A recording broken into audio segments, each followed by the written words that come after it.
एक संत कहते हैं कि रामचरितमानस के जो 7 कांड हैं उनको कैसे देखो। क्योंकि संत की देखने की दृष्टि अलग होती है, संत के देखने की दृष्टि अलग हुआ करती है। महात्मा ने कहा बाल कांड को संस्कार का कांड मानो। बाल कांड क्या है? बोले संस्कार का कांड है। अच्छा, संस्कार का कांड क्यों है?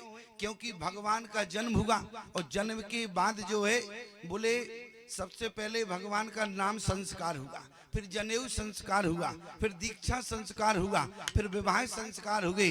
भगवान के अधिकांश संस्कार जो है वो बाल कांड में हुए, इसलिए संस्कार का कांड है बोले बाल कांड। बोले फिर अयोध्या कांड, बोले अयोध्या कांड को कहते हैं स्वीकार का कांड। स्वीकार है, क्या स्वीकार है? विचार करना। जिस समय अयोध्या का पूरा राज्य, शाम को अयोध्या में चर्चा हुई कि बोले अयोध्या का पूरा राज्य जो है राम को दिया जा रहा, अयोध्या के युवराज जो है राम बनाए जाएंगे। और निर्णय हुआ, राम के कानों में आवाज गई, लेकिन ईमानदारी से बताना तो राम ने अयोध्या के राज्य को स्वीकार किया कि नहीं किया? बोले यदि पिता की आज्ञा है कि निर्प जुबराज राम कहूं देहु, जीवन जन्म लाहु किन लेहु, तो राम को अयोध्या का राज्य स्वीकार है। और जैसे ही भोर के समय समाचार मिला कि अब अयोध्या का राज्य नहीं मिलना है, 14 वर्ष को वनवास जाना, तो राम जी के द्वारा विरोध उत्पन्न नहीं हुआ। अरे शाम को राज्य स्वीकार था और सुबह कहा गया कि राज्य नहीं मिलेगा, अब तो तुम्हें 14 वर्ष का वनवास मिलेगा, तो भी राम जी ने कहा बोले स्वीकार है। मैं आपसे निवेदन करूं, यहाँ पर राज्य मिला तो स्वीकार है, वनवास मिला तो स्वीकार है। इसलिए संत ने कहा अयोध्या कांड जो है वो स्वीकार का कांड है। याद रखना प्यारे, जब आपके जीवन में अच्छा संस्कार होगा, ईमानदारी से बताओ, आज मैं देखता हूं कि समाज में अपनी संतान को लोग संस्कार नहीं देते हैं। क्या देते हैं? बोले कार देते हैं। क्या देते हैं? कार देते हैं। ईमानदारी से बताना, आप पिता हैं, अपने बेटे को कार खरीद के देते हैं तो क्या होता है? कार मकान सब बिक जाता है। यदि तुमने अपने बेटे को, मेरी बात को ध्यान से सुनना, क्योंकि लोग सोच रहे होंगे हमने अभी तक तो कार दिलाई नहीं अपने बेटे को। ईमानदारी से बताना, अभी कल मेला लग जाएगा यहाँ और खिलौना बिकेंगे, तो उसमें नाती सबसे पहले कार मांगता है कि नहीं? क्यों प्यारे?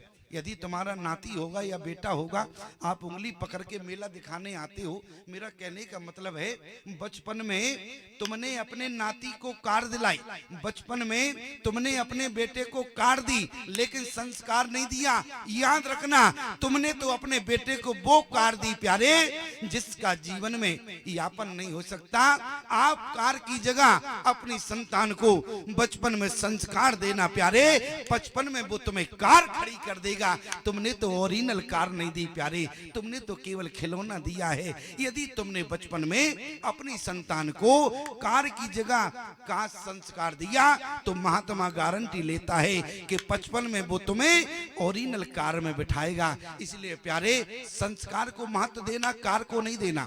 अच्छा जरा विचार करो, जिस समय बाल कांड संस्कार का कांड है, अच्छा जब संस्कार मिला राम जी को दशरथ जी के द्वारा, जब अच्छा संस्कार प्राप्त हुआ तो अयोध्या कांड में सब स्वीकार हो गया कि नहीं हुआ?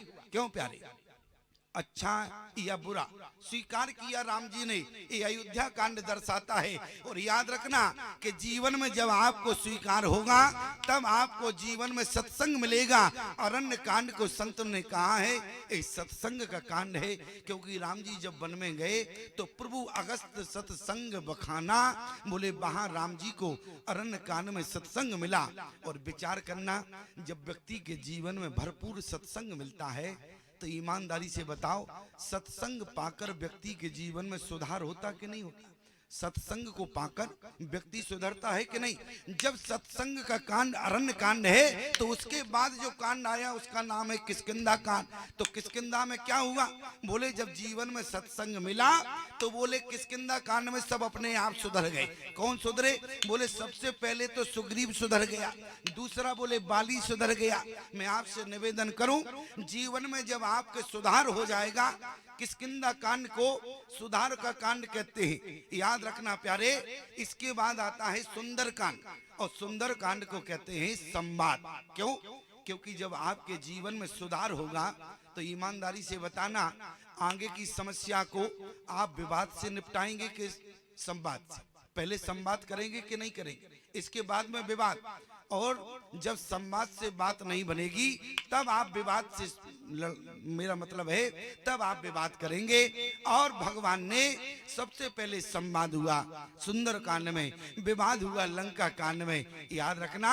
इसके बाद उत्तर कांड में राम जी राजा बने।